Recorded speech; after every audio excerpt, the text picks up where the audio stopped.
turn to New South Wales now and the circus that's consuming internal Liberal Party politics.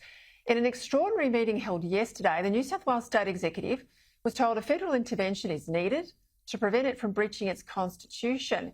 However, both the Conservative and moderate factions of the New South Wales State Executive, well, they're concerned that the push for federal intervention would allow members of the Prime Minister's centre-right faction to overrule decisions and install their own candidates. It's a very messy situation, lots of legal advice and threats being sent left, right and centre, and it's exposing some very deep hostilities within the New South Wales Liberal Party. Even more astonishing, the Liberals don't yet have candidates in Warringah, Hughes, Dobell, Ed Monero, and the pre-selection of a number of sitting MPs, Trent Zimmerman in North Sydney, Minister Susan Lee in Farrer, not finalised. Weeks out from an election. Joining me now from Canberra is the Australian's federal politics reporter, Maddison. That's all the background, I guess, Max, because there's been a breaking news development late this afternoon. The New South Wales Executive have now voted in favour of bringing in federal intervention. I think that's extraordinary. Tell us more.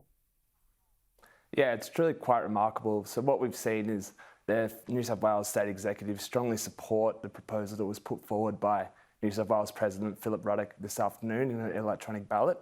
So what we'll have now is that this proposal will go before Federal Executive, which is sitting as we speak. If that is passed, we will see the Executive have federal intervention imposed upon itself, which is extraordinary and I think actually quite unprecedented.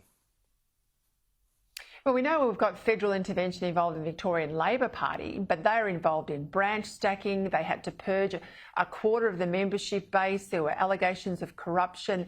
I mean, you can see the reason why they can't run themselves down here. But the issue in New South Wales in the Liberal Party has pertained to claims that there are ministers in Canberra acting as the Prime Minister's representative on that meeting council who don't want rank and file pre-selections, who don't want ordinary members to vote the candidate to represent them in their seats, as is the law of the Liberal Party in New South Wales. So how does this stack up as justice for rank and file members in New South Wales? That's very true. I mean, that's the question that many members of New South Wales State Executive and many members of the Federal Parliament are asking. You know, we, as you would be well aware, the Warringah motions put forward by Tony Abbott in 2017 put forward to have plebiscites for every seat. And it was an attempt to end this kind of factional brutalism that we've seen across the political spectrum, but also, you know, in the Liberal Party, of course. And now we're seeing an attempt by some members, I mean, many fingers are pointed at Immigration Minister Alex Hawke.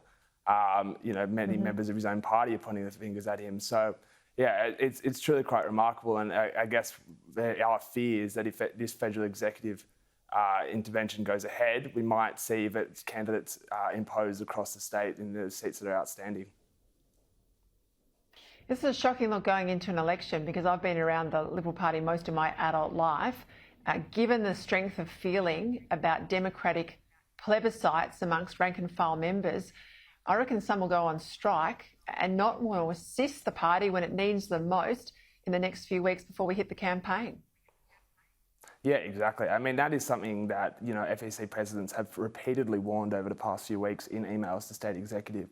This is the only opportunity, really, that branch members get to have a say in the direction of a party, and they're being deprived of that. So, you know, there is a real risk of, come election day, that there won't be many people handing out how to vote cards. And so, you know, does the Liberal Party run the risk of, you know, not having enough bodies on the ground on election day? And, you know, I think you're very right in that respect. Oh, look, this is the hallmarks of the Liberal Party in Canberra being a suicide bomber in their own election chances of re-election. I think it's extraordinary. Well, we'll watch it all closely, Max. I look forward to your report in The Australian tomorrow. Thank you for your time. Thanks very much for having me. Right.